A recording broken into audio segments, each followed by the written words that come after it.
महाभारत का मायावी युद्ध कोई कल्पना नहीं था। यह इंसान के मन, डर और इंद्रियों की गहरी समझ पर आधारित था।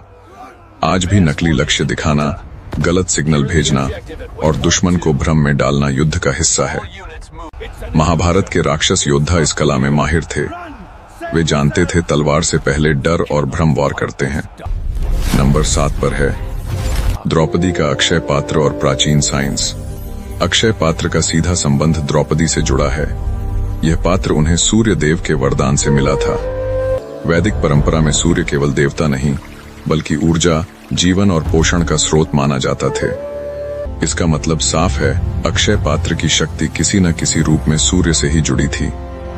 आज हम जिसे सोलर एनर्जी कहते हैं, यानी सूरज की रोशनी से ऊर्जा बनाना, अक्षय पात्र उसी सोच का बहुत पुराना रूप था। अब जरा वनवास के समय को सोचिए। पांडवों के पास कोई राज्य नहीं था, कोई बड़ी संपत्ति नहीं थी, फिर भी रोज अनेक ऋषि मुनि उनके आश्रम में आते थे। उस समय अतिथि को भोजन कराना धर्म माना जाता था। अगर भोजन न मिले तो उसे बड़ा पाप समझा जाता था। ऐसे में अक्षय पात्र यह दिखाता है कि पुराने समय में भोजन को सिर्फ खाने की चीज नहीं, बल्कि लगातार बहने वाली ऊर्जा माना जाता था। अक्षय पात्र की एक खास बात थी। ये पात्र तब तक भोजन देता था जब तक द्रौपदी स्वयं भोजन न कर लें। जैसे ही द्रौपदी खाना खा लेती थीं, पात्र काम करना बंद कर देता था। ये बात आज के स्मार्ट सिस्टम जैसा है, जो जरूरत हो उतना ही उत्पादन करता है। आज हम इसे कहते हैं डिमांड के हिसाब से उत्पादन, ना ज्यादा ना बर्बादी।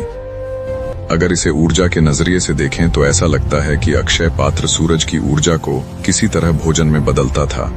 वैदिक विचार में अन्न को सीधे जीवन शक्ति माना गया है, यानी भोजन बराबर ऊर्जा। आज का विज्ञान भी यही कहता है, भोजन हमें कैलोरी देता है, जो असल में ऊर्जा ही है। इस तरह अक्षय पात्र को एक पुराने जमाने का एनर्जी टू फूड सिस्टम कहा जा सकता है।